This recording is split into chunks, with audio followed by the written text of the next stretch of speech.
Se abre la sesión.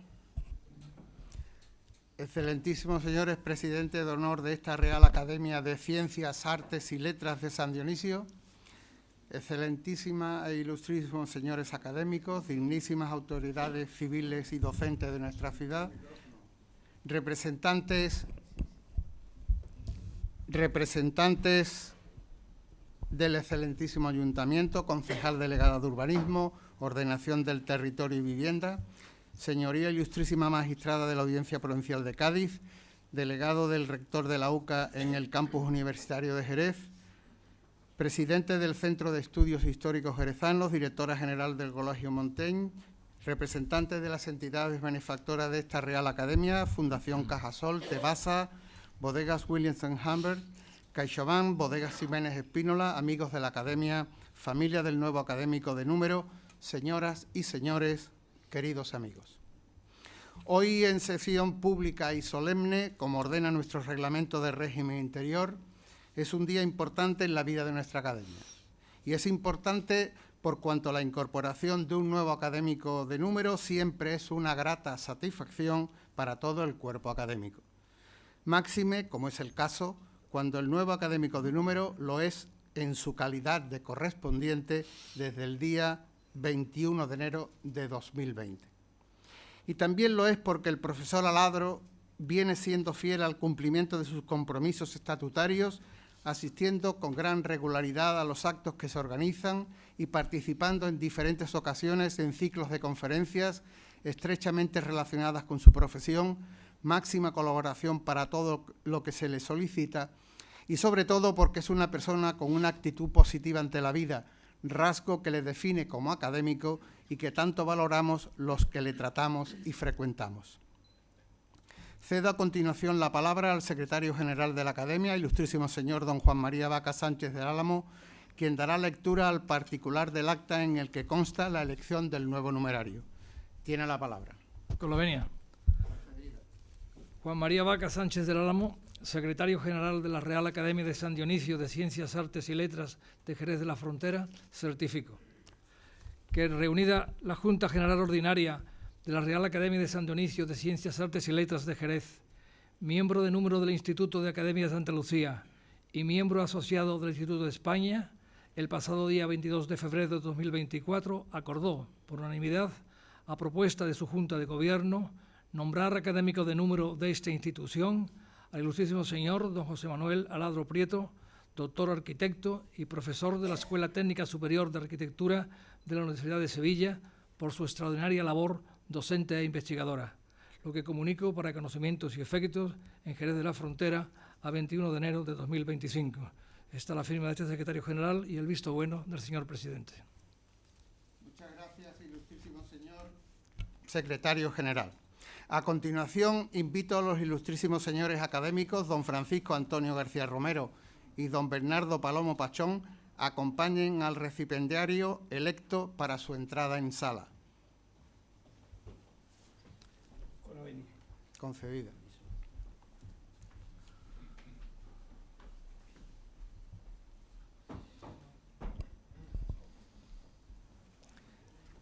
En pie, por favor.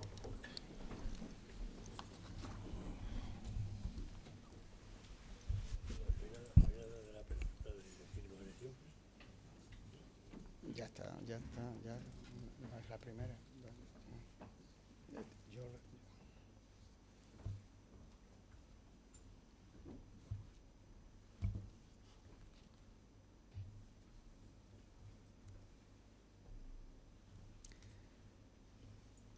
Se ratifica su señoría ilustrísima en la aceptación de la propuesta de ingresar en esta Real Academia de San Dionisio de Ciencias, Artes y Letras, del nombramiento de académico de número y de formar parte del Pleno de la Corporación.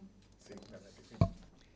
¿Jura o promete su señoría ilustrísima guardar sus estatutos y sus reglamentos y trabajar por ella defendiéndola y aportando su cooperación? Lo juro.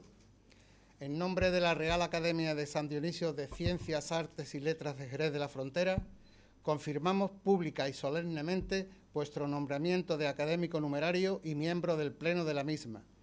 Podéis utilizar sus atributos y ocupar su tribuna pública procurad enaltecer esta corporación que hoy os acoge en su seno y contribuid con vuestra meritoria labor al esplendor y honra de las ciencias, artes y letras cuyo estudio y fomento nos ha sido confiado. Pueden retirarse los introductores y el nuevo académico procederá a leer su discurso de ingreso. Tiene la palabra.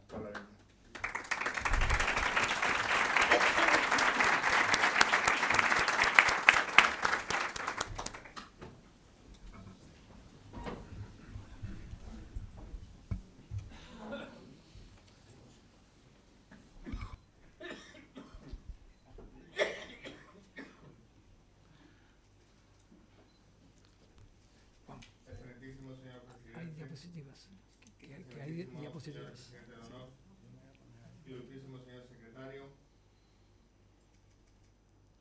delegada de alcaldesa, ilustrísimos señores académicos, compañeros, amigos, estimado subdirector de la Escuela de Arquitectura, estimados directores del Departamento de Expresión Gráfica y Escritura, estimado secretario del Departamento de Historia, Teoría y Composición, queridos amigos, hace 5 años, lo acaba de recordar el presidente, tal mismo día como hoy, el 21 de enero de 2020, la coincidencia me hizo, de cierta manera, temblar. Tomaba posesión como académico correspondiente. Aquel día, lleno de satisfacción, estaba profundamente satisfecho. Muchos de vosotros estabais también aquí. Agradecí a la academia que después de una mala racha, por diversos motivos, iniciar el año 2020 ingresando a la academia me llenaba de buenos augurios para el 2020. Recuerden ustedes bien el año del que les estoy hablando. 2 meses después nos confinaban a todos durante largas semanas. Mi hijo, aquí presente, me dice entonces, por favor, papá, tú no hagas pronóstico. De manera que este año agradezco profundamente a la academia que me haya propuesto para ingresar como numerario. Es para mí un honor, lo digo con el corazón en la mano, pero me abstendré de hacer pronóstico. Dentro de los agradecimientos, no puedo dejar de acordarme de alguien que ya no está, de Andrés Cañada. Fue mi presentador en mi ingreso como académico correspondiente. Esperaba que estuviera hoy presente viéndome ingresar como numerario y muchos lo echaremos profundamente de menos.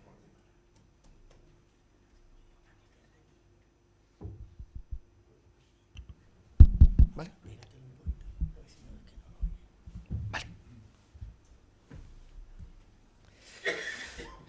No puedo terminar sin agradecer la presencia a las 3 personas que siempre están a mi lado, ¿no? María Ángeles, mi mujer, mi hijo José, que está aquí, y Alba, la pequeña, que hoy no puede estar, se encuentra bastante lejos, pero que sé que está pendiente del acto, ¿no? Hace 5 años, en tal acto como hoy, después de muchos días de trabajo, el resumen que puso la televisión local fue al académico visiblemente emocionado, vamos, llorando, literalmente, declarando su amor eterno a su mujer, ¿no? Esa fue la noticia que salió después de tantas horas de trabajo, ¿no? Hoy mi hijo me pedía que no me emocionara mucho, pero no voy a dejar de reconocer cuánto debo a la persona que está siempre a mi lado y que siempre me acompaña, ¿no?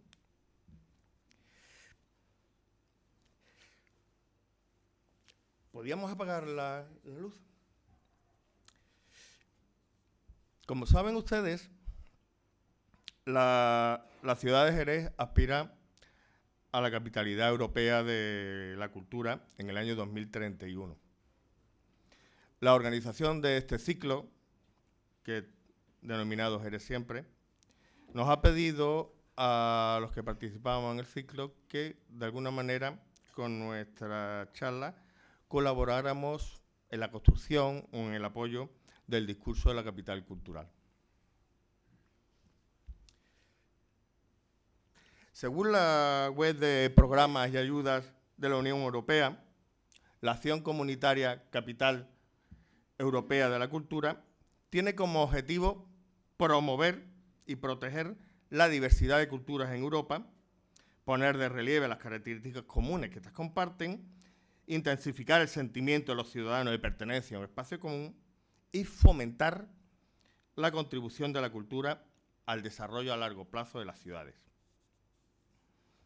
Aplicando este objetivo a Jerez, de proteger la diversidad cultural y fomentar la contribución de la cultura al desarrollo, aplicando este objetivo a Jerez, no me cabe duda de que la más diversa aportación cultural de Jerez a Europa es todo lo relacionado con la cultura del vino, con la cultura del Jerez, ¿no? Este fin de semana, por cuestiones de absoluta casualidad, me he visto envuelto en una conferencia sobre la propuesta de capitalidad cultural de la ciudad de Las Palmas. Sé que también se presenta Granada, creo recordar que también se presenta Oviedo. Todas ciudades estupendas, todas ciudades que tienen que aportar, ¿no?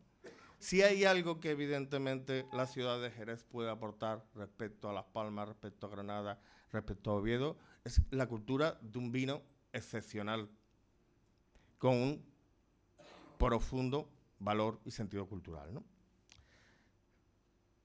Siendo esto así, entendemos que cualquier proyecto cultural destinado, como dice este texto, destinado a fomentar el desarrollo de la ciudad, ha de tener necesariamente presente todo lo que ha representado la vitivinicultura del Jerez para esta ciudad, ¿no? Especialmente en los 2 últimos siglos, ¿no? Para entender de manera global la interacción entre los hechos urbanos y la vitivinicultura del Jerez, les propongo que analicemos y entendamos la ciudad desde el concepto o la noción patrimonial de paisaje.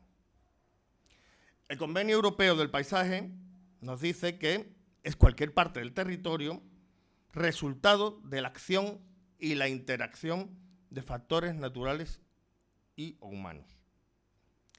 Que el paisaje es un elemento fundamental del entorno urbano, expresión de la diversidad de su patrimonio cultural y natural, y fundamento de su identidad. Me gustaría de esta definición quedarme con 3 cuestiones, ¿no? Resultado de la interacción de factores naturales y humanos y elemento fundamental del entorno urbano y fundamento de su identidad, de la identidad de la ciudad.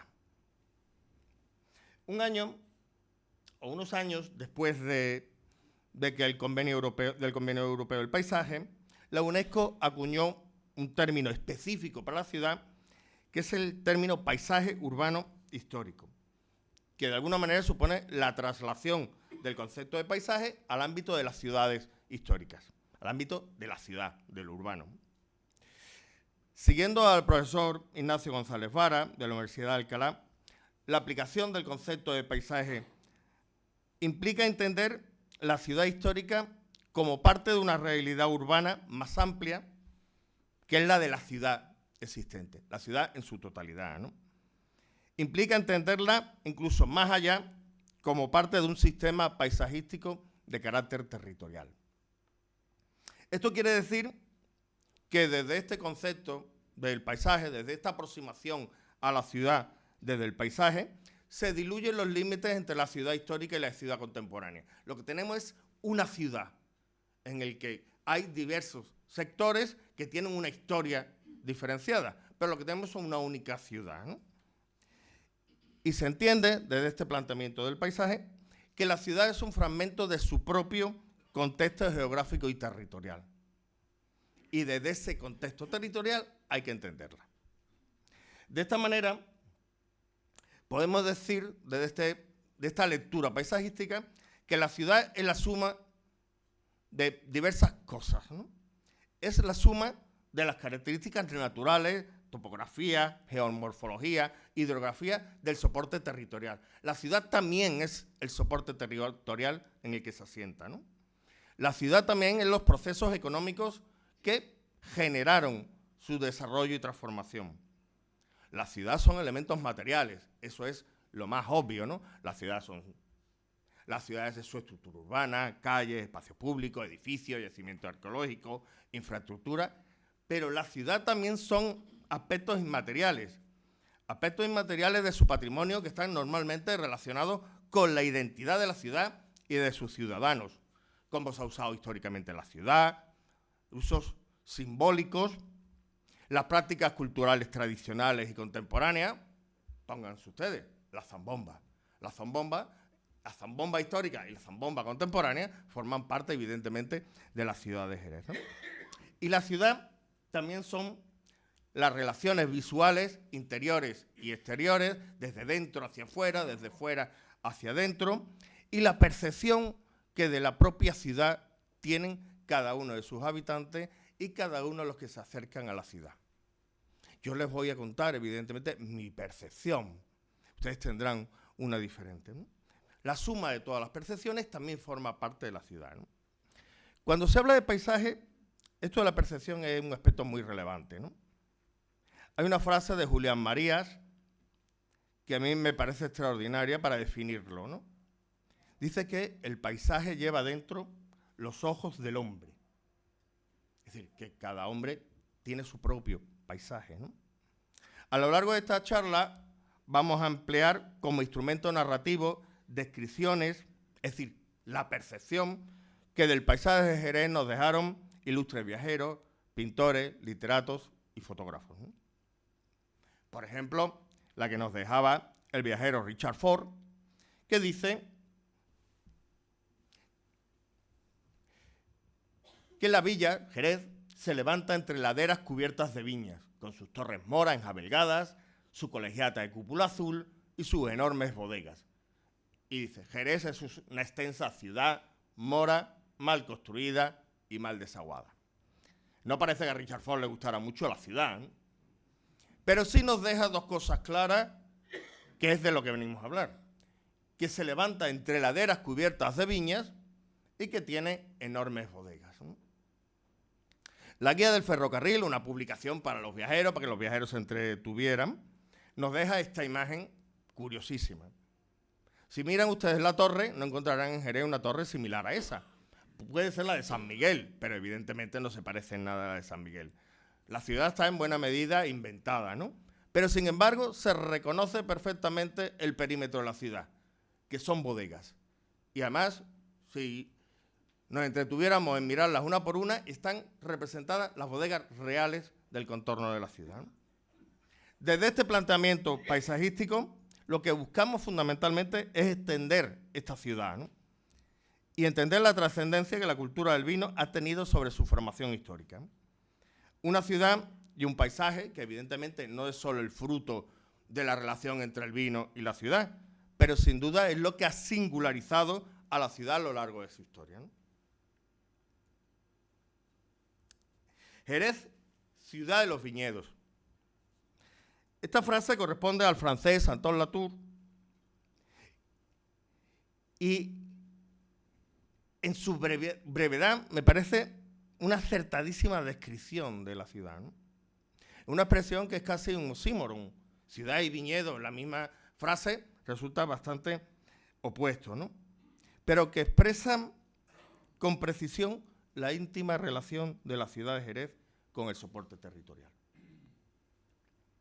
Decíamos anteriormente que desde una lectura paisajística la ciudad forma parte de un sistema de carácter territorial, ¿no? Un territorio que si tuviéramos que describir cuáles son sus características principales, todos diríamos lo primero, sus tierras albarizas, ¿no? Sus tierras con un color específico y con una dedicación agrícola específica por su propia condición geológica. Su orografía, un territorio suavemente alomado, ¿no? de lomas muy suaves, muy tranquilas. Una cosa y otra han determinado lo que es la imagen característica del viñedo de Jerez, ¿no? Pero este territorio alomado también ha caracterizado a la ciudad, al conjunto urbano. Gracias a este territorio alomado, la ciudad se sitúa con una perspectiva visible desde un punto fundamental, desde la avenida desde el sur, desde los puertos, la ciudad se contemplaba, como vemos en este grabado de Jornal, el de mediados del 16, se contemplaba en lo alto de un sistema de lomas. Esa condición orográfica territorial que posiciona a la ciudad sobre una loma le permitía recibir los influjos del mar, beneficioso para que fue su principal producto, y al mismo tiempo generaba una imagen exterior reconocible desde la llegada a los puertos. Este territorio cuenta también con unas condiciones geográficas específicas, ¿no?, que convirtieron a aquel primitivo núcleo urbano de Jerez en un lugar estratégico. Estratégico porque es interior, protegido de los piratas y los ataques por mar, pero suficientemente cerca de la costa para convertir la costa en sus muelles de exportación, ¿no? Que no tiene el río en la ciudad, pero lo tiene suficientemente cerca como para que el río haya sido, desde al menos tiempos de los romanos, vía de comunicación con el mar, ¿no? Y un territorio que al mismo tiempo es suficientemente llano como para que la ciudad pudiera establecer una de las primeras y más importantes sistemas de comunicaciones ferroviarias del siglo XIX, primero con el puerto, Cádiz, y después con Sanlúcar de Barrameda, ¿no? Algo que fue determinante para la expansión comercial, ¿no?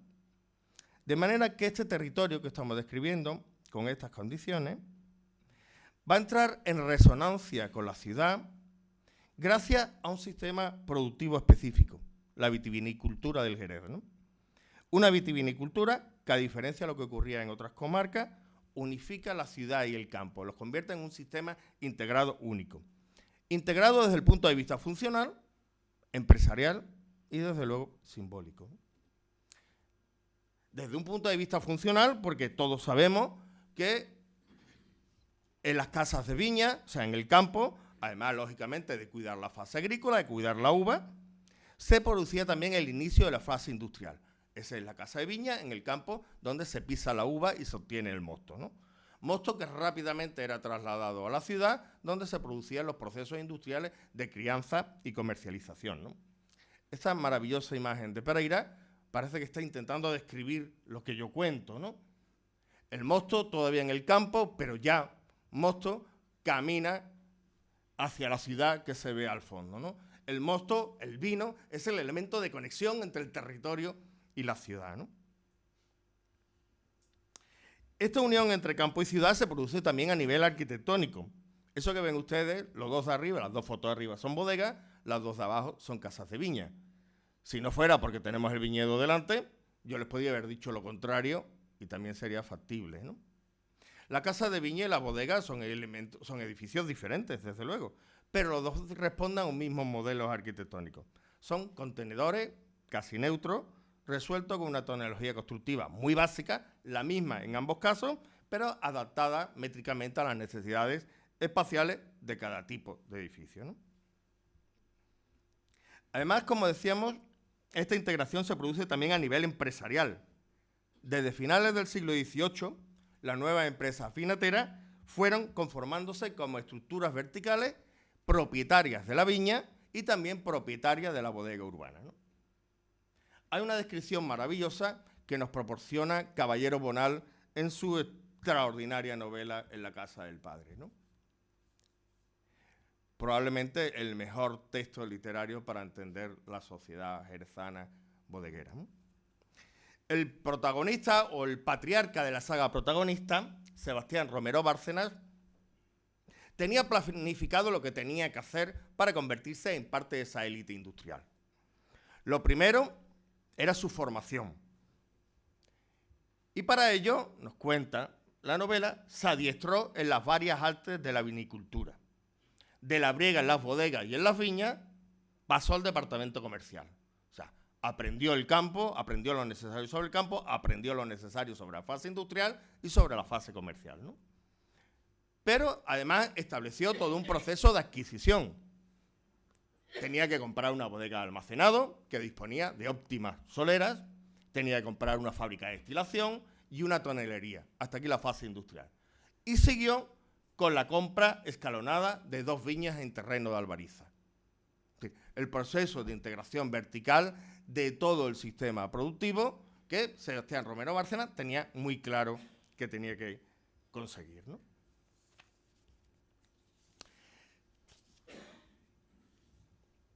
Este viñedo, a final del siglo XIX, llegaba hasta el borde noroeste de la ciudad, ¿no?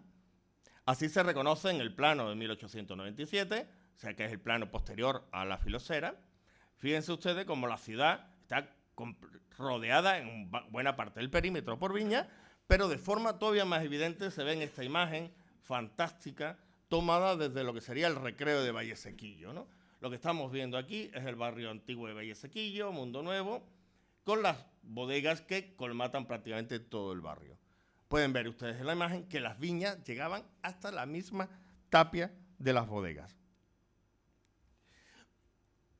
Hoy día, a pesar de la evolución de la ciudad y del cultivo, esa relación aún es visible y es posible. Visualmente, todavía desde el viñedo se contempla la ciudad. Esa foto es hecha por mí hace unos años, desde Macharnudo, ¿no? Pero también al contrario. Les he traído esta foto porque me parecía muy divertido. Me preguntaban una vez, ¿desde dónde se ve bien el paisaje del viñedo? Y la persona que me preguntaba, un catedrático de geografía, ponía una cara de asombro total cuando yo le dije, desde el edificio de consulta externa del hospital. Y es verdad. ¿Cuántas veces no nos hemos entretenido, los que tenemos que ir por hospitales, mirando el paisaje mientras esperamos, ¿no? Esa foto está tomada hace unos días desde consulta externa al hospital y desde la foto estamos viendo 2 viñas extraordinarias y muy representativas, como son Cerro Nuevo y Cerro Viejo, ¿no? Incluso, y por aquí se aprecia ligeramente, la apertura de la nueva ronda de la Nacional 4 ha supuesto el redescubrimiento del paisaje del viñedo. Paisaje que no se veía desde la anterior Nacional 4, porque estaba tapada, entre otros, por el hospital, pero de pronto coger la ronda, para el que pasa por la ronda, descubre ese paisaje del viñedo que permanecía casi oculto, ¿no?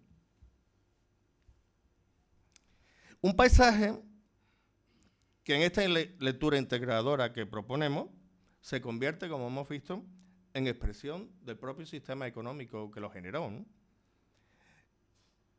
Y es el propio paisaje el que nos permite entender algunas de las cuestiones de la lógica de los hechos económicos, ¿no? Incluso nos permite entenderla con mayor verosimilitud que las descripciones históricas, ¿no? El proceso económico que conformó este paisaje se inició a mediados del siglo XVIII y concluiría en los años 80 del siglo XX, ¿no? En este largo periodo de tiempo es posible reconocer 2 etapas fundamentales en la generación del sistema económico y en la generación de la ciudad del vino, del paisaje del vino. Una primera etapa, que es la etapa del 19, entre 1835 y 75 aproximadamente, que es cuando se genera la vinatería moderna, es decir, el sistema productivo del vino, tal como más o menos ahora mismo lo conocemos, y es cuando se genera lo que hemos denominado la ciudad bodega, que después volveremos a ella. Para entender la importancia del fenómeno económico que se produjo en Jerez, hay que mirar fundamentalmente los valores de exportación. Les cuento solo la columna central. Entre 1855 y 69, sobre el valor total de las exportaciones españolas, el Jerez supuso un 19%. El 19% de las exportaciones españolas fue Jerez en valor. El 61% de las exportaciones a Gran Bretaña y el 58% de las importaciones de Gran Bretaña de producto español. Los números son absolutamente mareantes, ¿no? Pero para que no crean que es cosa de Aladro, que se dedica a las bodegas y además jerezano y por tanto exagerado, les traía 3 citas de algunos de los historiadores económicos más relevantes del panorama nacional, ¿no? Dice que la vitivinicultura del Jerez fue una de las principales fuentes de divisas para la economía española en el 19. Hombre, si fue el 20%, que la vitivinicultura de Jerez inició la modernización de la agricultura andaluza y fue punta de lanza del capitalismo y de la economía española. Se lo dice nada menos que Miguel Bernal. Y constituye, por su dimensión y repercusión, uno de los ejemplos más evidentes de la cara oculta a la industrialización española. Lo dice nada menos que Nadal y Catalán. Son algunas de las grandes figuras de la historia económica española. La cara oculta de la industrialización española son aquellas industrias del aceite, la harina o el vino que fueron, por encima de otras más reconocidas, las auténticas difusoras de la industrialización en España y que permitieron que la industrialización llegara a las pequeñas y medianas ciudades. Jerez es, como dice Nadal, uno de los ejemplos más evidentes de esa cara oculta. La segunda etapa corresponde a años muy semejantes, pero en el siglo XX, desde después de la Segunda Guerra Mundial, del 45, hasta los años 75, hasta mediados de los 70, finales de los 70, ¿no? Época que se denominó, más o menos, forma más o menos acertada, la segunda edad de oro de las exportaciones del Jerez. El nivel de exportación ascendió otra vez hasta los cielos, superando el récord del siglo XIX. Es el momento que se construyen las grandes bodegas contemporáneas, todos tenemos en la cabeza, después veremos algunas, ¿no? Y, importantísimo, es un momento en el que el brandy se sitúa como el primer espirituoso nacional y se convierte en un auténtico referente del comercio y de la sociedad a nivel nacional, ¿no? Para que recordemos la importancia del brandy, el brandy fue en esas décadas el responsable de las más importantes, mayores y con mayor repercusión campañas publicitarias que hubo en España en esos años, ¿no? ¿A quién no va a comprar un brandy como el 103 que te lo ofrece nada menos que James Bond, ¿no? Que te lo ofrece Roger Moore? Las campañas de Roger Moore, del brandy de espléndido con el perrito, evidentemente el toro de Forney. Les cuento todo esto para que entendamos que cuando hablamos del paisaje del Jerez, no estamos hablando de una cuestión estrictamente local. Es el paisaje de una ciudad, pero no es un paisaje local, en el sentido de que el paisaje de Jerez es expresión de uno de los fenómenos económicos más relevantes de la industrialización española en el siglo XIX. Lo acabamos de ver, no lo digo yo, ¿no? Y evidentemente también de la sociedad y el mercado español en la segunda mitad del XX. Claro, esto no se hizo solo. Los responsables de este fenómeno económico, de trascendencia, ya hemos visto, internacional, fue un grupo humano, heterogéneo, compuesto por extranjeros, naturalizados, todos ellos, a casi todos ellos, montañeses, de donde viene la familia este que les habla, por ejemplo, y locales, evidentemente también muchos locales, ¿no? Una sociedad que tenía un importante componente foráneo. Están ustedes viendo a la familia González, la familia de González Ángel, del fundador de González Vías, y están ustedes viendo al Marqués de Misa, el propietario de la que fue la tercera bodega de Jerez, ya ahora mismo desaparecida, la bodega Marqués de Misa.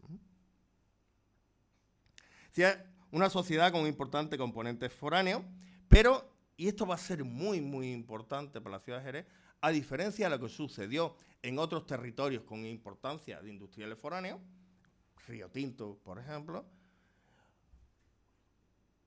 un componente foráneo que rápidamente se asentó de manera permanente en la ciudad. No vinieron a explotar, vinieron a comerciar desde Jerez y se quedaron, se naturalizó rápidamente y todavía más rápidamente se integró en la sociedad jerezana en lo que yo creo que es un interesantísimo ejercicio de sincretismo cultural, ¿no? De mezcla cultural, ¿no?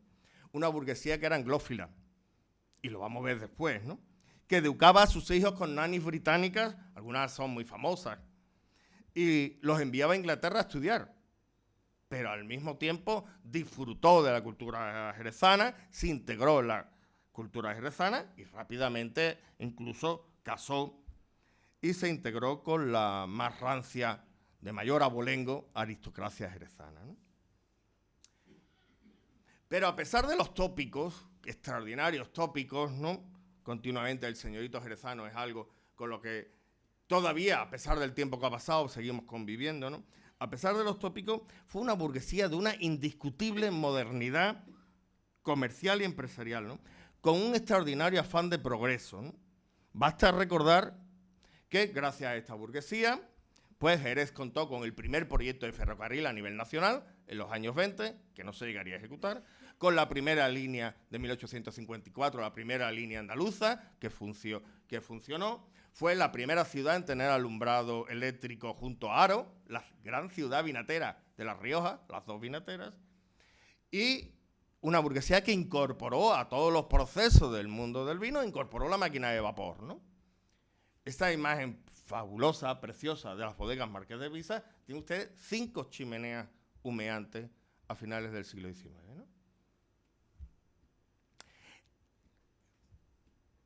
Me interesa potenciar esa idea de una burguesía que apoya, que defiende, que lucha por el progreso, y el progreso era la máquina de vapor, ¿no? Y les traigo un texto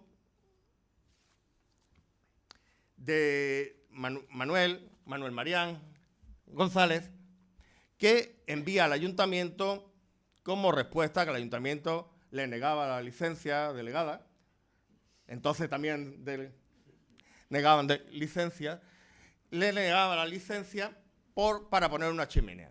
Y en la carta que escribe cabreadísimo don Manuel, dice: la máquina de vapor reporta enormes ventajas a la industria vinatera.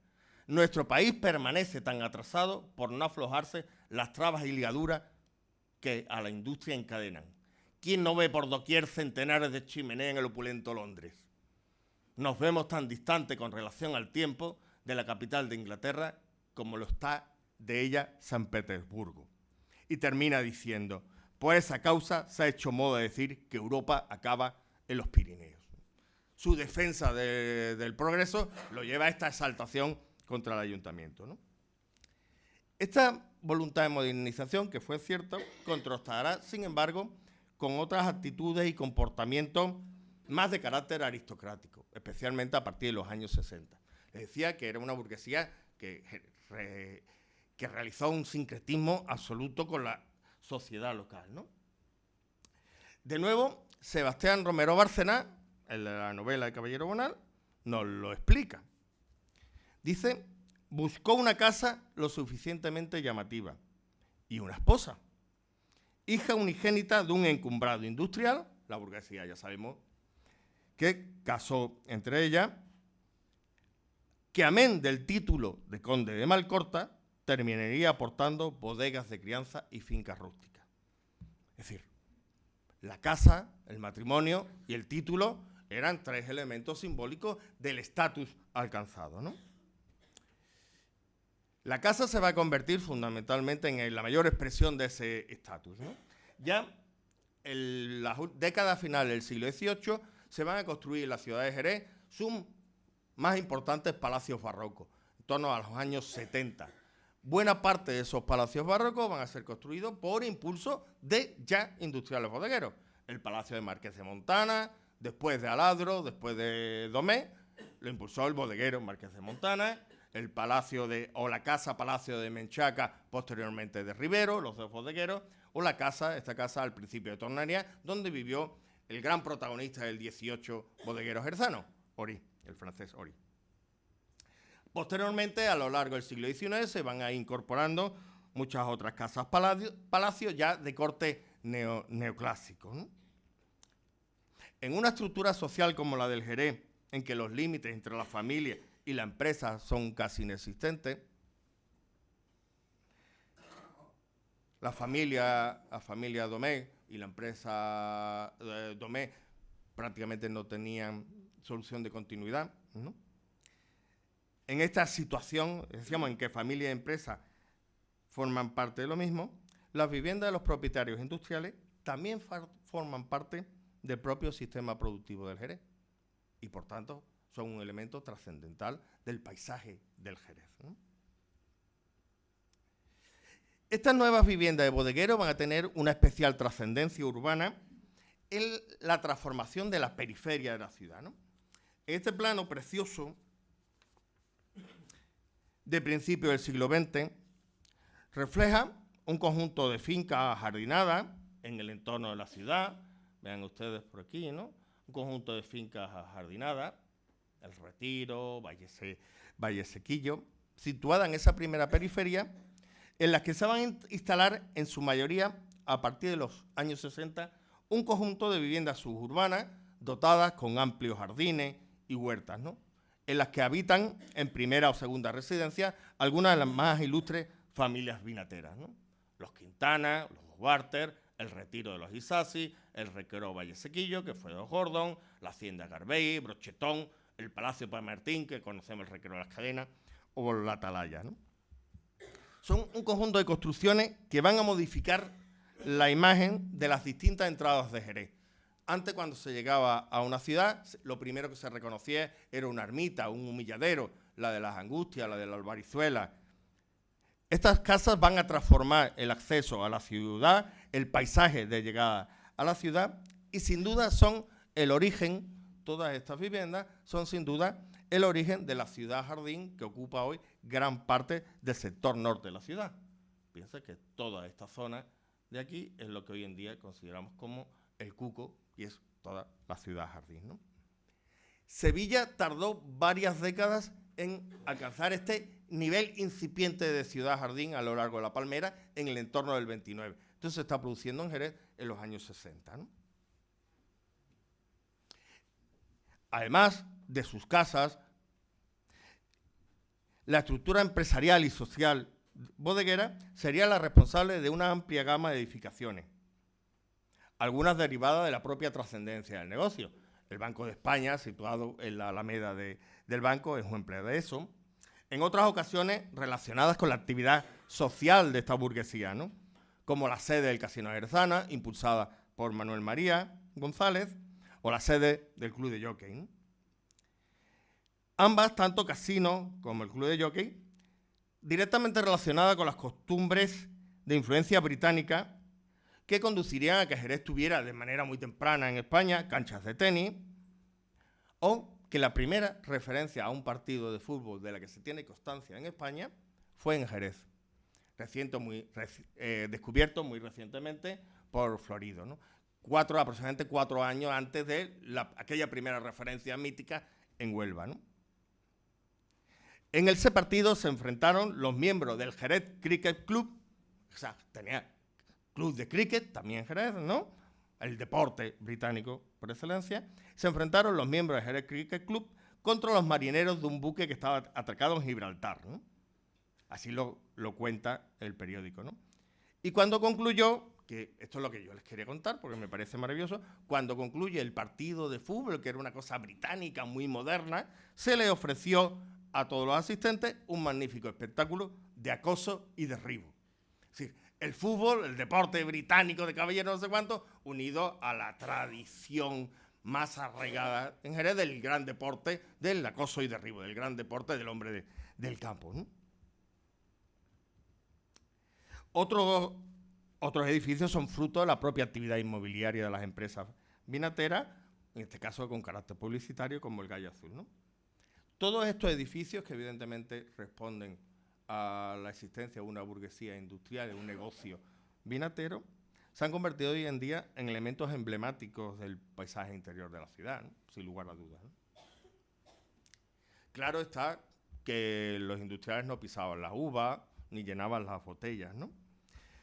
Lógicamente, todo este despliegue industrial exigió de una importantísima mano de obra, ¿no? El investigador Cablas Chamorro calculó que en los años 70 del siglo XIX, más del 50% de la población activa de la ciudad de Jerez estaba relacionada de una manera u otra con la actividad vinatera, ¿no? Un conjunto de trabajadores, de los que especialmente en los 3 principales oficios, arrumbadores, toneleros y trabajadores de la viña, Diego Caro considera que puede aplicársele la noción de aristocracia obrera. Aristocracia obrera en comparación con otros trabajadores más desfavorecidos, como eran los trabajadores del cereal, ¿no? Esta expresión, que de origen británico, alude a trabajadores que, además de tener un mayor nivel salarial, que era cierto, arrumbadores, toneleros y trabajadores de la viña tenían un mayor nivel salarial que otros oficios, contaban con un oficio especializado. Podían ejercer, gracias a ese oficio especializado, cierto control sobre los procesos productivos y mantenían una relación con los estratos sociales superiores, ¿no? Y parece que esto fue realmente así. Pues tenemos una descripción de un periódico de 1904 que viene a llamar a los arrumbadores aristocracia, tal como este término que se acuñó en el siglo XX, muy avanzado el siglo XX, nos dice, ¿no? Dice, el nombre del periódico me parece extraordinario, El sudor del obrero, se llama el periódico. Y dice, el gremio de arrumbadores, sus hombres son los mejores de la clase. No hay más que verlos tan colorados, tan gordos, y hasta se hacen hombrones. Dice, esto de tener un jornal algo más decente en comparación con otros, rozarse con los señoritos, que casi se puede decir es la aristocracia de todos los que chorrean sudor y tienen callos en las manos, ¿no? Es decir, que había, evidentemente, había la conciencia de que los trabajadores del vino formaban una determinada élite dentro del conjunto de trabajadores, ¿no? Y lo cierto es que arrumbadores, toneleros o trabajadores de la viña son los auténticos protagonistas de un paisaje que durante estos 2 siglos cautivó a literatos, artistas y visitantes, ¿no? Vizetelly retrató en los años 70 del siglo XIX el mundo de la viña y la bodega. Ahí les traigo un momento de la pizza, uno de los grabados que insertó en su libro, ¿no? Sorolla esbozó los trabajos en la viña, cautivado por la luz de Jerez, sin lugar a dudas, y también, evidentemente, teñido de un importante romanticismo que hace representar un trabajo que es extraordinariamente duro, con esa belleza y esa alegría, ¿no? Y qué les voy a decir de nuestro Eduardo Pereira, ¿no? Que dejó imágenes impagables de ambos mundos, ¿no? Son trabajadores especializados, poseedores de un amplísimo conjunto de saberes tradicionales que disponen de herramientas específicas y de un vocabulario propio, ¿no? Vocabulario propio que incluso contó con su diccionario propio, el diccionario del vino de Jerez de P. Martín, ¿no? Términos como poda de virote, batido del casco, d'artizón, forman parte también del paisaje del Jerez. Forman parte del conjunto de saberes que constituyen ese patrimonio inmaterial que está relacionado con la identidad que antes hablábamos y que conforman el paisaje, que conforman la ciudad de la que estamos hablando, ¿no? Hace muy escasos días, 4, 5, salía esta noticia en la prensa. La poda de vara y pulgar agoniza por la falta de relevo generacional, ¿no? La poda de vara y pulgar forma parte de estos conjuntos de saberes a los que hacía hace un momento mención, que forman parte del paisaje de Jerez, que forman parte de nuestra identidad y que preservarlos es tan importante como conservar los edificios y conservar la ciudad, ¿no? Todos sabemos que los espacios de trabajo no son solo de trabajo, ¿no? En muchas ocasiones son también espacios de sociabilidad, ¿no? Hace unos minutos, viniendo para acá, hablaba con mi mujer del teletrabajo, ¿no? El teletrabajo tiene cosas fantásticas, pero evidentemente elimina todo lo que de sociabilización supone trabajar, ¿no? Pues todos somos conscientes que los espacios, el trabajo también es un lugar de sociabilización, ¿no? Y tradicionalmente han sido fundamentales para la tradición del folclore, para la transmisión oral, ¿no?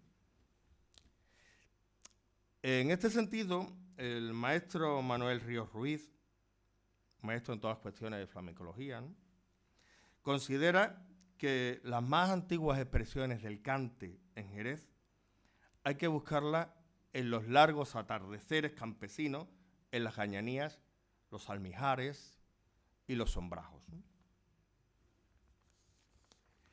De estos atardeceres en las gañanías, la sala de los gañanes, la sala de trabajo, como la que estamos viendo ahí, ¿no?, en las gañanías fue testigo en 1862 el francés Davilliers, que nos narra una escena que en esas fechas pudo presenciar en el Fogarín.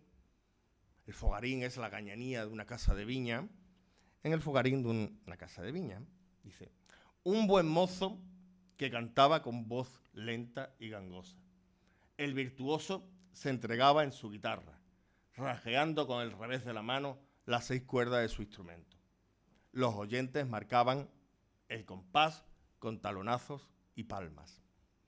Y casi un siglo después, a mediados del siglo XX, una descripción muy similar atestigua que poco o nada había cambiado en aproximadamente un siglo, ¿no? Por la noche el fogarín, insisto, el fogarín es la gañanía, la casa de la gente, el lugar donde se reunían los trabajadores, esa foto, ¿no? Por la noche el fogarín se hacía una fiesta y antes de acostarnos, pues todo el mundo cantando y bailando. Y a las 7 de la mañana ya estaban cantando los gitanos. Un vínculo que se establece entre el paisaje del vino y lo que es una de las manifestaciones culturales más importantes de Andalucía, el flamenco, ¿no? Y un vínculo que se establece a través de los valores inmateriales del paisaje, ¿no?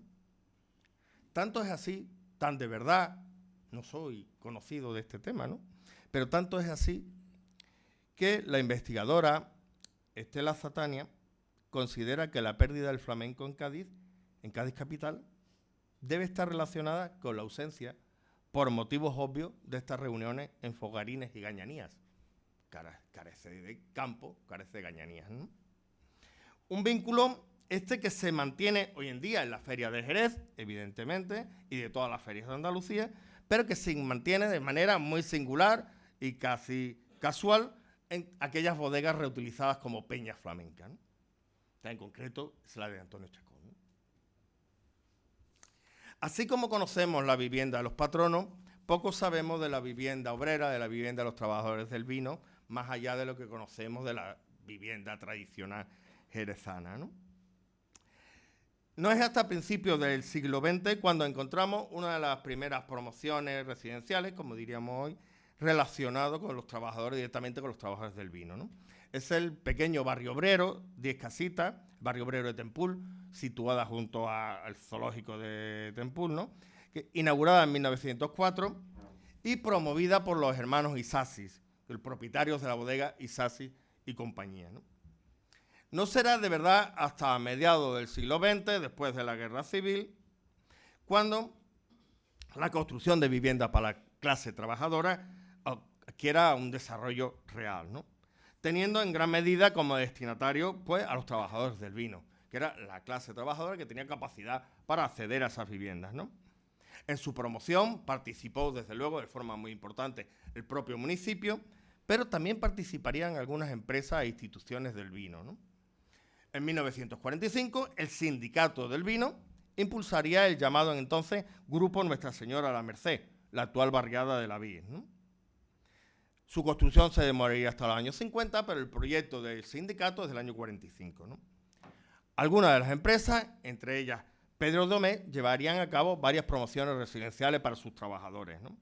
Entre ellas esta que reconocemos todos, de la calle Arroyo, el ingreso a Jerez por la Puerta del Arroyo, construido, que me parece muy bonita esa relación, construido sobre el terreno, sobre el territorio de la finca histórica de Bodegas Domé, hoy fundador, ¿no?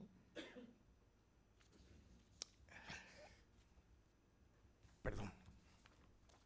Posteriormente, a lo largo de los años 50 y 60, se desarrollaron otra serie de promociones, La Plata, La Constancia o La Asunción, que crecieron en el impulso del ayuntamiento dirigido o presidido por Álvaro Domé, ¿no?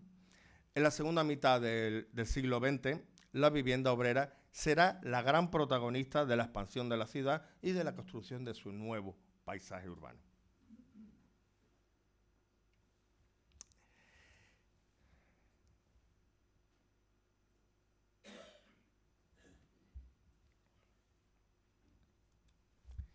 El desarrollo del sistema productivo del Jerez a lo largo del siglo XIX transformaría profundamente la ciudad de Jerez, ¿no? Jerez siempre tuvo bodegas, tenemos constancia de la existencia de bodegas en el libro del repartimiento, tenemos constancia de la existencia de bodegas durante incluso el periodo islámico, pero es a partir de mediados del siglo XVIII cuando la construcción de bodegas va a adquirir tal volumen, va a adquirir tal trascendencia urbana que va a ser capaz de transformar la ciudad, ¿no? Dando lugar a lo que hemos denominado la ciudad bodega. Una ciudad en la que toda la estructura de la población, incluidos los espacios públicos, se pusieron a disposición de un sistema productivo específico. Un gran organismo industrial reestructurado para facilitar la producción y comercialización de vino. Recuerden ustedes que a partir de 1872 un ferrocarril pasaba por las calles de la ciudad exclusivamente para transportar las botas de vino desde las bodegas hasta la estación de trenes. El propio espacio público de la ciudad se puso a disposición de un sistema de transporte específico para las bodegas. Sin embargo, a pesar de que esta transformación fue muy profunda, y seguiremos en ello, ¿no?, en Jerez no se generó una nueva tipología de ciudad industrial. Si buscan ustedes los manuales de historia del urbanismo, de historia de la ciudad, cuando hablan de ciudades industriales, nunca aparece Jerez. Y ya les digo yo que pocas ciudades en España adquirieron una cantidad de suelo industrial proporcionalmente tan alto como Jerez. Y es que Jerez realmente no fue nunca una ciudad industrial al uso, ¿no? No hubo ensanche como en Barcelona, no fue una ciudad industrial carbonífera tipo las británicas, sino que igual que la sociedad bodeguera se imbricó con la sociedad tradicional histórica, la industria bodeguera se imbricó con la ciudad histórica, ¿no?, dando lugar a una ciudad singular y específica. Una ciudad híbrida y un paisaje híbrido, como ocurre, por ejemplo, en la plaza de Melgarejo, ¿no?, en la que las estructuras arquitectónicas del antiguo régimen, los palacios, como el de Morla Melgarejo, los templos medievales y renacentistas, como el de San Juan de los Caballeros, o los conventos como el de Santa María de Gracia, que lo ven ustedes aquí al fondo, este es el convento. O sea, palacio, convento y templo conviven en el mismo plano de igualdad con la arquitectura industrial del siglo XVIII y XIX, ¿no? Insisto, no es posible encontrar un paisaje como este en otras ciudades españolas, si exceptuamos Sanlúcar de Barrameda y el puerto de Santa María. La plaza del Melgarejo no es un hito extraño, esto podemos hacerlo en gran parte de la ciudad, ¿no? Pero un símbolo mayor de esta hibridación son las imágenes que rodean el plano de San Martín de 1852, el plano que levanta la ciudad a mitad de siglo, ¿no? El plano está rodeado de 16 imágenes que, como era habitual, pues responden a los principales monumentos de la ciudad. Está la Cartuja, está el Cabildo, está la Catedral, está el Palacio de Riquelme, está el Puente de Cartuja. Pero, además de esos monumentos históricos que todos reconoceríamos, además hay 3 bodegas. La bodega de Osbaco, el duplo bodeguero que construiría Pedro Domé, y otra bodega más que es un interior anónimo. Ni siquiera está representando un edificio concreto, es un interior bodeguero anónimo. De manera que los monumentos del pasado conviven con los monumentos del presente industrial en igualdad de condiciones, ¿no? Se construyeron cientos de bodegas, cientos, que trufaron la ciudad existente y redefinieron sus límites, ¿no? Hemos calculado que la huella bodeguera en la ciudad, es decir, aquellos espacios que en algún momento tuvieron uso industrial, aunque no todos no tuvieran por qué coincidir a la vez, la huella bodeguera sobre la ciudad a principios del siglo XX está en torno al 40% del suelo. Les decía antes, pocas ciudades hay en España que el suelo industrial alcanzara ese porcentaje, ¿no? Al día de hoy, cuando es fácil escuchar ya nos quedan bodegas, al día de hoy el Plan General en 2020 considera que el 30% de las unidades parcelarias del conjunto histórico están ocupadas aún por arquitectura industrial, el 30%, ¿no? Cuando hablamos en los siglos XVIII, en el siglo XVII y XVIII se habla de ciudad conventual, son ciudades llenas de conventos, pero al menos en Jerez el porcentaje de suelo conventual nunca alcanzó estos valores, ¿no? La implantación bodeguera transformó la trama de la ciudad histórica, ¿no? Hubo calles como esta calle de la antigua callejuela de Orca, que fueron absorbidas por los complejos bodegueros. En este caso fue absorbida por Garbey. Arriba ven ustedes la calle dentro del complejo de Garbey, antes que se construyera el edificio moderno que ocupaba el espacio central, que ocupaba el jardín, ¿no? Y ahora pues está recuperada para el tránsito público dentro del complejo residencial que hay allí. Quiero recordar que ahora se llama Cristo de la Defensión, ¿no? Santísimo Cristo de la Defensión. Otras calles como la de Pajarete, que ya existían, pero fueron modificadas, alineadas y ampliadas para que pudieran circular los carros llenos de botas. O sea, fueron adaptadas al tamaño que exigía el sistema productivo, ¿no? Y otras calles como la de San Blas, la calle que parte de Puerta de Rota, a la izquierda de la bodega del Castillo, ¿no?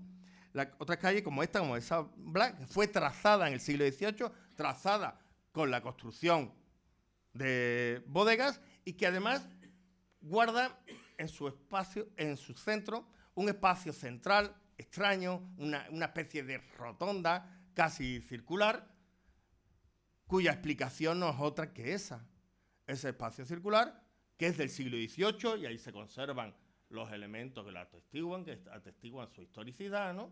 Ese espacio circular tiene un único sentido: poder permitir que el sistema de transporte bodeguero entrara y saliera del complejo bodeguero. En todos estos procesos, las bodegas se convirtieron en los nuevos protagonistas de la ciudad, en los nuevos protagonistas de esas visuales interiores, de ese paisaje interior, sustituyendo en este papel a templos y palacios, ¿no? Fíjense ustedes como el Palacio de Villaponés o la Capilla de la Hiedra ocupan la cabecera de la manzana, son elementos de referencia urbana, al igual que lo es esta pequeña bodega en la calle Peones, o lo va a ser esta otra bodega muchísimo más grande en la calle Cartuja, ¿no? Las bodegas van a sustituir en el papel de conformador, de cualificadora del espacio urbano a los palacios y a los templos, ¿no? Situándose, como decíamos, en fondo de perspectiva, cualificando el espacio de plazas y de calles principales, ¿no? Definiendo con ello, como decíamos, el paisaje interior de la ciudad, definiendo, y eso es lo más importante, la escenografía urbana donde se desarrollaría la sociedad bodeguera. O sea, la sociedad bodeguera vive en una escenografía urbana construida por sus propias instalaciones industriales, ¿no? Solo en una ocasión, hemos hablado de una ciudad híbrida, ¿no? Pero hubo una ocasión en la que la industria del Jerez construyó un espacio ex novo, un espacio de nueva planta. Y esa es la calle Circo, la calle que conduce a la Plaza de Toros.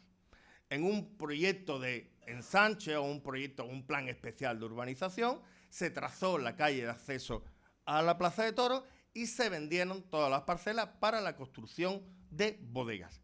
De manera que el gran salón, el gran vestíbulo de acceso a la Plaza de Toros, no olviden ustedes la importancia que tenían las corridas de toros en el siglo XIX, ríanse ustedes de las peleas entre fans del Barcelona y fans del Real Madrid, las peleas que había entre un torero y otro, las discusiones. Acuérdense de la importancia de los toros en el siglo XIX, pues el gran vestíbulo urbano que daba acceso a la Plaza de Toros, donde la gente se exhibía antes y después de las corridas de toros, está construido exclusivamente por bodegas. Un espacio de la ciudad plenamente escenográfico, construido exclusivamente por arquitectura industrial. Es decir, la burguesía bodeguera y los trabajadores jerezanos se exhibían y se paseaban en un polígono industrial. Este espacio, uno de los más singulares en la ciudad del 19, en Andalucía, ha sido muy, muy maltratado. La causa fundamental de este maltrato es porque estaba fuera del conjunto histórico.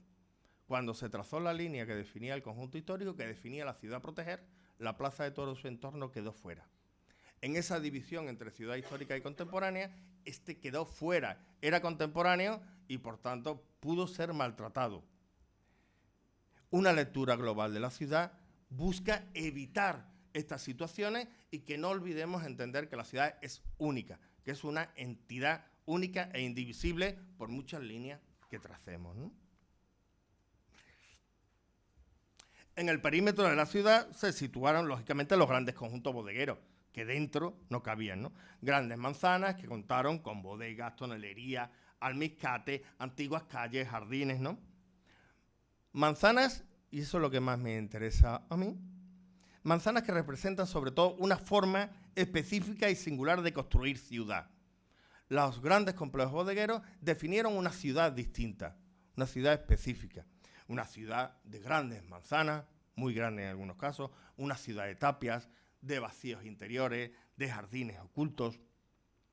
Una forma de hacer ciudad que incluso cuando los edificios que generaron esa ciudad han desaparecido en su totalidad o en gran parte, ven ustedes la promoción residencial que ha sustituido a lo que fue Palomino y Vergara, decían, incluso cuando los edificios que generaron esa manzana han sido eliminados, sigue siendo necesario preservar la huella, preservar las trazas principales de lo que es una forma de hacer ciudad, ¿no? Una forma de hacer ciudad que define en gran medida el paisaje interior y exterior de la ciudad, ¿no? Estos grandes complejos serían los principales responsables de la transformación de la imagen externa de Jerez, ¿no?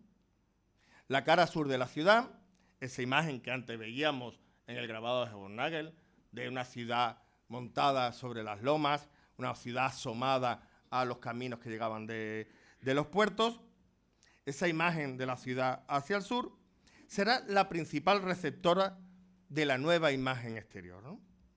La vista que Heburnagel dibujara en el siglo XVI, a mediados del siglo XIX, ha desaparecido por completo las murallas y la nueva fachada de la ciudad hacia los puertos es un conjunto extraordinario de arquitectura industrial. Extraordinario, pero no deja de ser arquitectura industrial. Son fábricas, son industrias. Bellas, pero industrias, ¿no? Ese escenario industrial, esa nueva fachada industrial de la ciudad, es sin embargo la que este cronista gráfico elige para trasladar a todo el mundo, es un periódico británico, para trasladar a todo el mundo la visita de los duques de Montpensier a las bodegas de Domecq. Sí, esa arquitectura industrial es la escenografía donde se desarrollan los más altos acontecimientos que suceden en la ciudad, ¿no? Decíamos que había una segunda etapa, que es la de mediados del siglo XX, ¿no? Tras la Segunda Guerra Mundial, cuando las exportaciones se disparan, el brandy se convierte en un referente nacional, ¿no? En ese contexto económico, las empresas del Jerez buscaron potenciar la renovación del negocio, renovando sus instalaciones con nuevas bodegas de arquitectura industrializada, algunas de ellas de una extraordinaria calidad arquitectónica, firmadas por arquitectos de primer nivel nacional, ¿no? Estas dos son dos de las que me resultan a mí más interesantes, ¿no?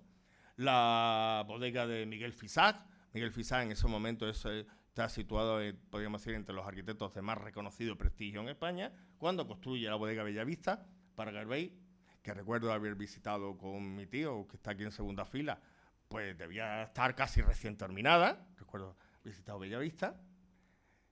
Y la otra es las bodegas internacionales del equipo Arquinde, uno de los más importantes estudios de arquitectura de Andalucía en la segunda mitad del siglo XX, ¿no? Dos edificios, desde mi punto de vista, extraordinariamente valiosos, ¿no? Estas bodegas renovaron, evidentemente, el panorama arquitectónico en busca de nuevos modelos, ¿no? Nuevos modelos que sustituían a los bodegas del siglo XIX, porque habían entrado, sin lugar a dudas, en un proceso de obsolescencia, ¿no? Cómo meter un tráiler a recoger los palés de botellas por la Plaza Melgarejo, ¿no? Al igual que había sucedido en el siglo XIX, los más grandes complejos se situaron, lógicamente, en la periferia de la ciudad. Y se volvieron a repetir los mismos procesos que en el siglo XIX transformaron el borde de la ciudad y transformaron la imagen externa de la ciudad. Se modificó el perímetro urbano, se generó una nueva fachada urbana y se construyó una nueva imagen exterior. Ahora una imagen de modernidad, de industrialización, ¿no? Tal como sucedía en el siglo XIX, hoy en día todavía el acceso a la ciudad desde la carretera de Sanlúcar, lo ven ustedes abajo, desde la carretera del puerto, todavía continúa presidido por las fachadas de bodegas como la Mezquita o Copas, ¿no? Que el proceso de transformación del perímetro y de la imagen exterior todavía hoy continúa vigente, ¿no? La gestión del paisaje Jerez deberá contemplar, deberá posibilitar que esta imagen continúe vigente por mucho tiempo, ¿no?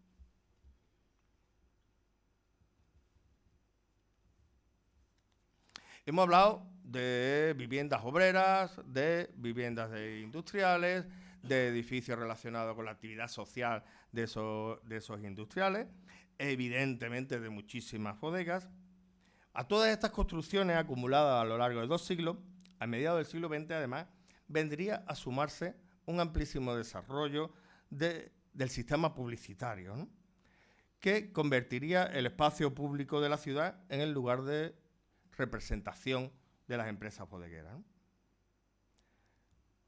Les decía antes que si en el siglo XVII y XVIII la ciudad estaba protagonizada fundamentalmente por conventos, junto a esos conventos la ciudad se llenó de cruces, de hornacinas, de capillas exteriores, como esta preciosidad que todavía disfrutamos en la calle Bizcochero, ¿no?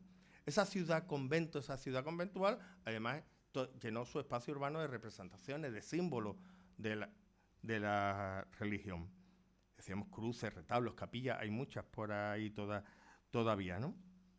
Ahora, a mediados del siglo XX, serán los emblemas y los eslóganes de las distintas casas comerciales las que colmatarán la ciudad en tapias, luminosos, elementos del mobiliario urbano y todo tipo de recursos publicitarios, ¿no? Igual que la ciudad convento instalado retablos cerámicas de vírgenes, santas y Cristo, la ciudad bodega tuvo también sus propios retablos cerámicos y también sus propios retablos de neón, ¿no? Esto de aquí, que ven ustedes, es con el dibujo con el que se solicitaban la licencia los publicistas, ¿no? Parece precioso, es un cartón negro dibujado con pastel con una técnica que se ve brillar, es luminoso, ¿no? Es muy bonito, ¿no? En gran medida, con todo este despliegue publicitario, solo nos quedan 2 neones, creo recordar, en la ciudad, pero hubo muchos, ¿no? En gran medida, con todo este despliegue publicitario, concluía el proceso de resignificación de la ciudad que se había iniciado a mediados del siglo XVIII, ¿no? Poco tiempo después, la segunda mitad de los 70, principios de los 80, surgían los primeros síntomas de que era el fin de una época para el vino y para la ciudad, ¿no?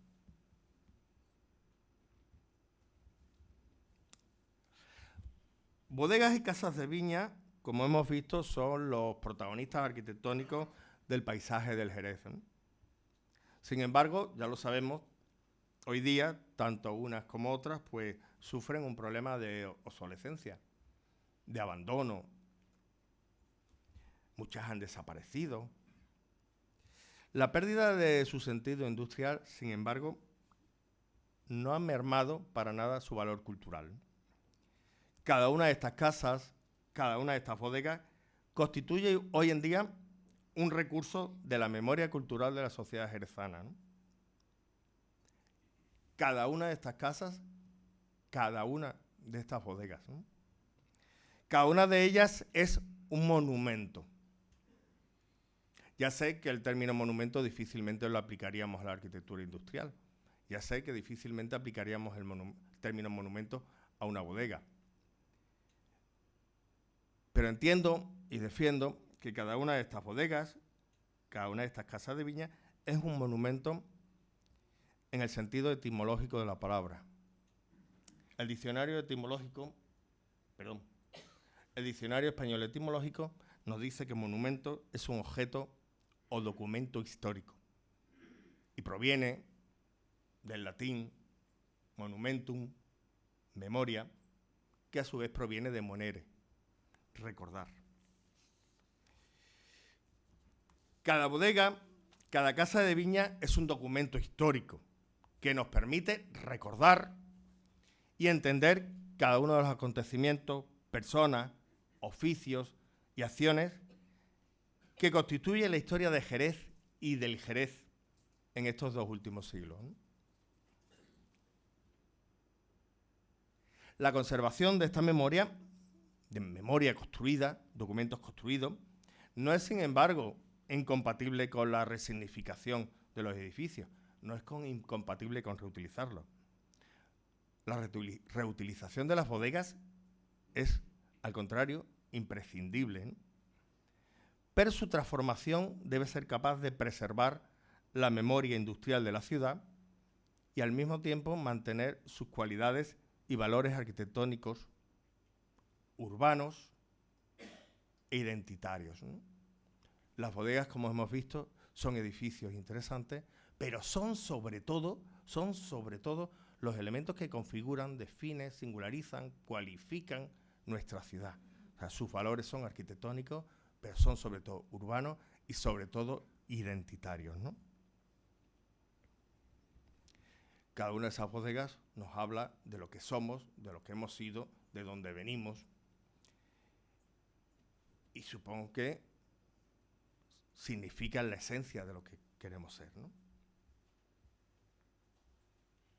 La arquitectura del vino, bodegas y casas de viña, las viviendas de industriales y obreros, los conocimientos y labores tradicionales, toda la herencia cultural, el Gallo Azul, el Banco de España, los anuncios de neón, el primer partido de fútbol, todo ello construye el paisaje del Jerez. Todo ello construye Jerez. Una visión global de la ciudad que nos permite comprender su verdadera dimensión patrimonial y cultural, ¿no? Y terminamos como empezamos, ¿no? Si esto que yo les decía es el paisaje del Jerez, y como nos dice el Convenio Europeo, el paisaje es el elemento fundamental del entorno urbano y fundamento de su identidad, de la identidad de la ciudad, si esto es así, la preservación y la gestión patrimonial del paisaje del vino podría sentar las bases sobre las que construir un proyecto cultural para la ciudad de Jerez. Un proyecto cultural que se llame o no Capitalidad Cultural Europea, ¿no? Un proyecto que permita construir la ciudad del futuro apoyada sobre la esencia cultural e identitaria de la sociedad jerezana. Muchas gracias.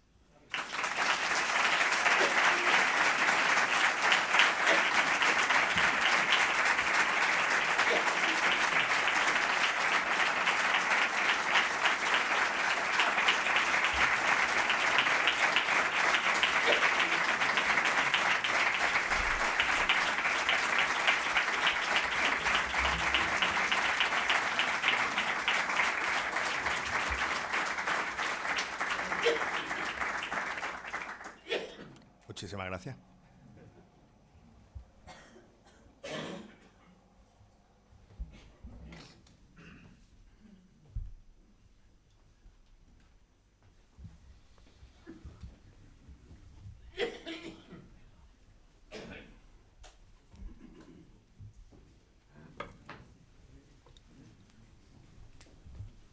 Para este presidente es un grandísimo honor colocarte y ponerte la medalla de la Academia.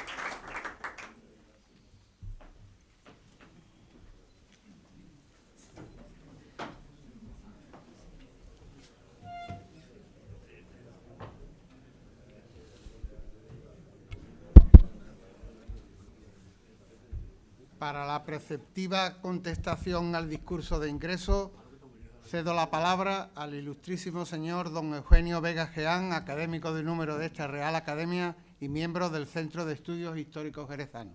Tiene la palabra.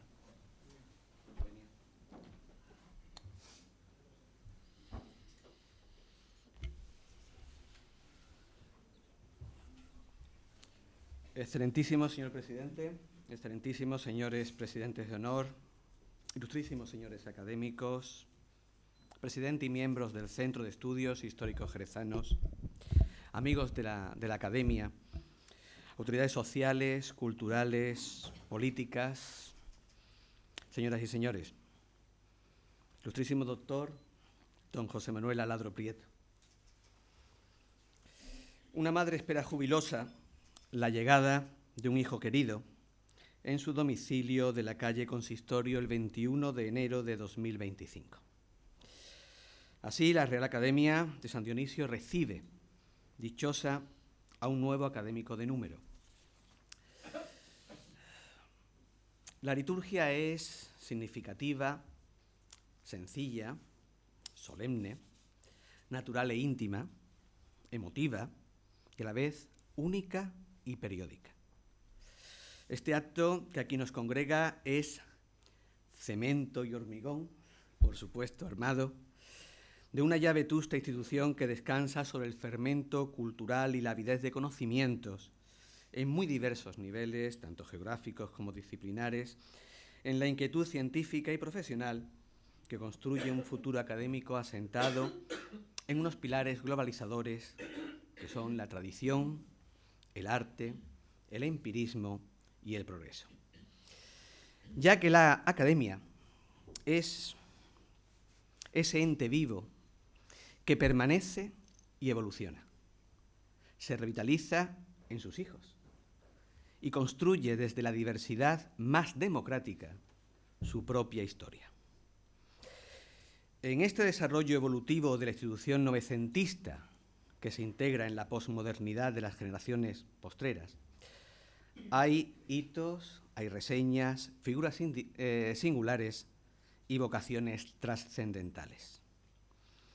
Llegados a este punto, hoy es una fecha reveladora de lo que nuestra querida institución depara para el porvenir del pueblo de Jerez. Recibimos hoy en este salón noble al doctor don José Manuel Aladro Prieto, hijo de esta ciudad, siempre al servicio de la misma. Se sienta entre nosotros el arquitecto y el profesor de la Universidad de Sevilla, el humanista y el investigador, el hombre de letras y el técnico empírico, la persona buena, modesta, trabajadora, el padre y hombre de familia entregado. Ingresa el profesor doctor Aladro Prieto en plena madurez, en ese acmé con el que los helenos sellaban la fama y el florecimiento de las personas marcadas por el Aristo y el Agathos platónicos. Es, por tanto, hoy uno de esos hitos marcados con la vocación de perdurabilidad que necesita nuestra institución para pervivir de manera significativa en su propia existencia. Su currículum, el currículum del profesor Aladro, es inabarcable y supera los límites de lo académico y del cumplimiento profesional.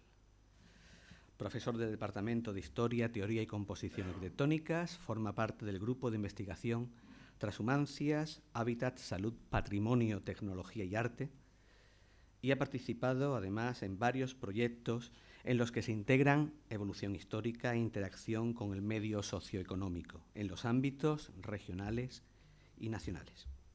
Ha colaborado con la iniciativa pública, por ejemplo, en la Universidad Pablo de Olavide o el Instituto Andaluz de Patrimonio Histórico, y también privada, en una veintena de proyectos, estudios, identificación y redacción de manuales con el objetivo de protección patrimonial y de declaración de monumentos BIC, bienes de interés cultural, en conjuntos de las provincias de Granada, Sevilla, Málaga o Cádiz.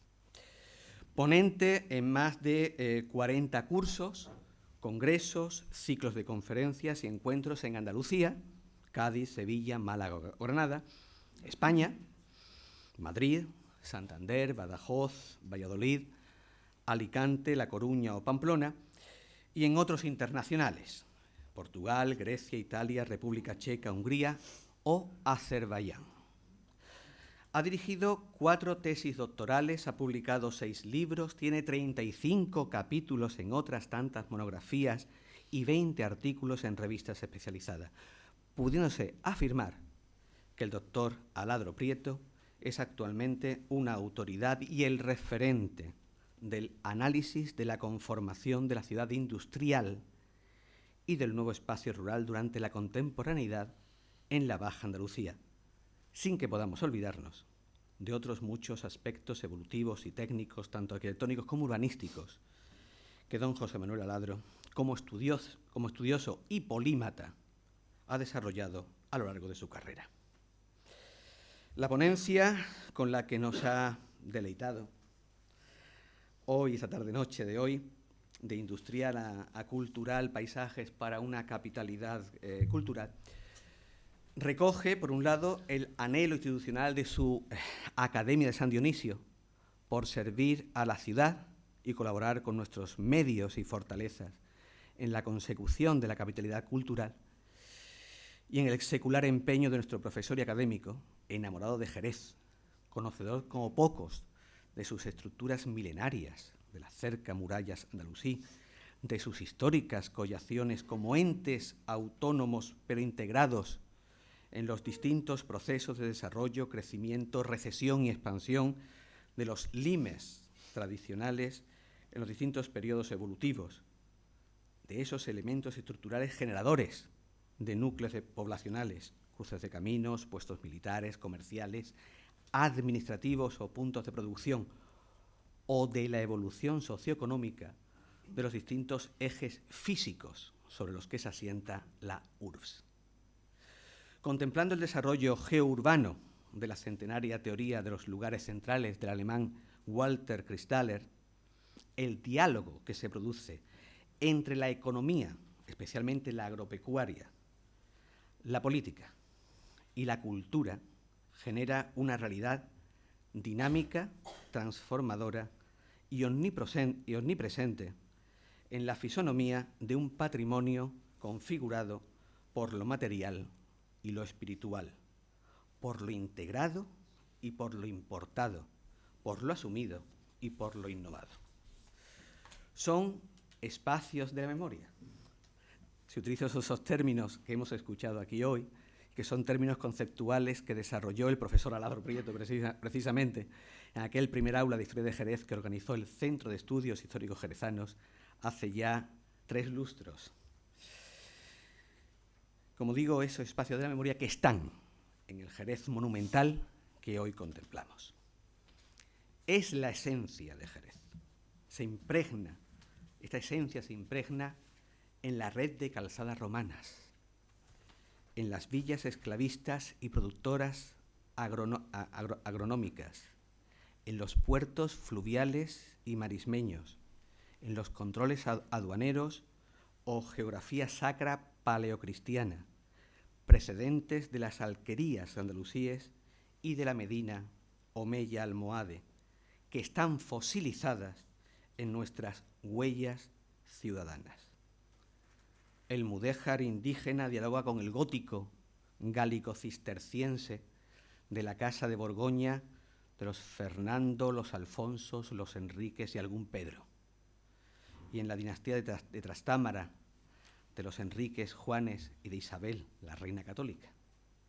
El palacio, cual blasón edilicio del linaje y muestra del urbanismo político cristiano, compite con la fachada retablo y con la suntuosidad religiosa de las construcciones contrarreformistas que articulan la realidad sociopolítica del Jerez de la modernidad, de la ciudad convento, profesor Aladro, que construye simbólicamente esa segunda cerca espiritual en torno a la primitiva estructura almohade, integrando a su vez en las corrientes artísticas y culturales de la Europa de los siglos XVI al XVIII y exponente del boato de las monarquías católicas, hispánicas, autoritarias absolutistas, de los Austrias y de los primeros Borbones.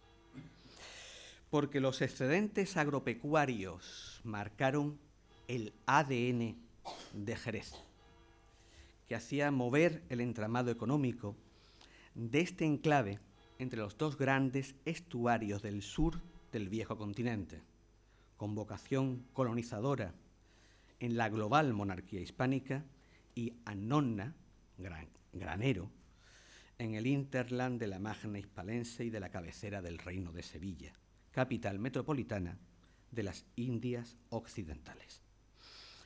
El Ager queretano representó desde el punto de vista productivo el más canónico modelo rotulador de la trilogía mediterránea. El olvidado Jerez del Olivar, con sus cuantiosas y grandes almazaras, cual espacios rururbanos, precedieron a la ciudad industrial del viñedo decimonónico y de las nuevas bodegas catedrales. Esa es la tercera cerca simbólica, la del capital. Recreación historicista de los lagares trimilenarios gadiritas, producto final de los viñedos ceretanos y astenses que conoció Columela en la época de los Césares y fruto depurado de aquel Cherry Jerez que encandilaba a Shakespeare mientras creaba los estereotipos de la dramática británica. Jerez se construye sobre esos estratos vivificadores que instituyen su singular naturaleza mediterránea y globalizadora. Y en esta ciudad recrecida están los templos de la nueva oligarquía inversora que se establecen en un alfoz controlado en sus tres sectores económicos por esa nueva nobleza inmigrante o aristocracia inmigrante que ponía una vela al dios de los caballeros católicos, otra vela a la monarquía semidemocrática de la restauración borbónica y la otra a la inversión especulativa en los albores del capitalismo ultraindustrial. Este Jerez de los inicios de la contemporaneidad es idiosincrasia patrimonial y modificador estructural sociourbano cuyos viales fueron testigos de las luchas socioeconómicas de liberales de distinto signo, los controles caciquiles de la restauración y los movimientos obreros de muy diversas tendencias. En esta evolución conceptual subyace la última ciudad, la que el profesor José Manuel Aladro titula la de los cambios. El caserío popular se higieniza, se fija el modelo anglosajón, tanto vertical como horizontal de la ciudad-jardín. La estética es la anquila de la urbe industrial y bodeguera del sur de Europa y toma los perfiles del hierro y del hormigón como los esqueletos de una localidad que desborda los límites temporales y renueva este inmenso puzzle. En efecto, Jerez rejuvenece sus viejas formas y construye su microuniverso con fe en sus propias fuerzas evolutivas, como una estructura viva en la que se superponen una serie de capas que van más allá de los sedimentos de un yacimiento arqueológico y que se comporta como un ente biológico autónomo. Así un científico comprometido con la naturaleza como James Lovelock propuso en 1979 la hipótesis Gaia, nombrada así por la diosa que personifica la tierra en la mitología griega. El mundo como superorganismo.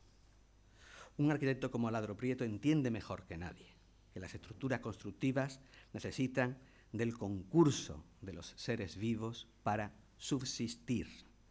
Y por ello, cultura, arquitectura y ciencia van de la mano para enderezar ese dinamismo inestable. Y termino esta contestación académica con la demostración tangible que se ha dado en esta ponencia de lo que representa esta institución, el saber global y universal al servicio de la ciudadanía. Agradezco la confianza que tanto el nuevo académico, don José Manuel Aladro, como la Junta de Gobierno ha depositado en mi persona como representante de la misma en este acto. Me parece significativo mencionar como conclusión varios aspectos que debemos tener en cuenta.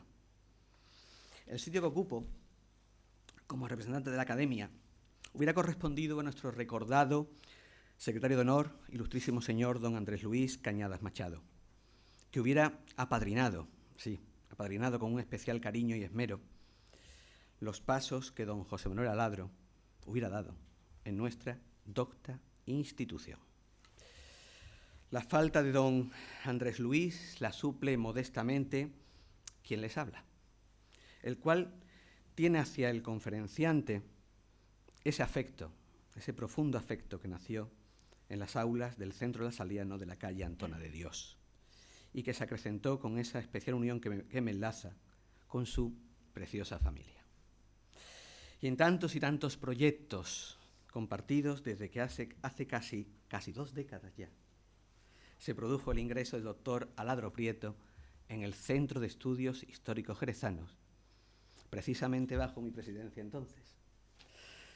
Por lo que el hecho de que su ingreso sea la lección inaugural de este nuevo ciclo de Jerez Siempre, organizado por la Real Academia en colaboración con el casi centenario Centro de Estudios Históricos Jerezanos, no puede ser más que otro de los grandes aciertos de una organización periódica comandada pulcramente por el ilustrísimo señor doctor don Francisco Antonio García Romero, liderado por nuestro presidente, con la colaboración de nuestro presidente del Centro de Estudios Históricos Jerezanos, don Francisco Barrio Nuevo, y que en las próximas semanas seguirá con 3 conferencias a cargo de 3 miembros del Centro de Estudios Históricos Jerezanos, con las conferencias de don Francisco José Morales Bernal, don José Manuel Moreno Arana y don Jesús Caballero Ragel. Por último, subrayo esto que voy a decir ahora. Me emociona que este traspaso de umbral en esta nuestra casa del amigo, del colega profesional, coincida también con mis 25 años de pertenencia a esta institución, que se cumplen también precisamente en estas fechas. Lo que se convierte este acto casi en una alternativa de ingreso, si tomamos los términos de la tauromaquia de Paquiro Cúchares. Le agradezco, don José Manuel, su aceptación a acompañarnos en esta apasionante aventura del saber y de la cultura. Son 2 notas de nuestro común himno que han de servir como arco del triunfo y también como la silla curul de este Senado del conocimiento, la creación y la transmisión, desde la que aportar ese impresionante bagaje de discernimiento, sapiencia, sensatez y experiencia que usted atesora. Gracias, amigo. Bienvenido. Es un honor y es un orgullo tanto para esta institución como para nuestra ciudad. Muchas gracias a los asistentes.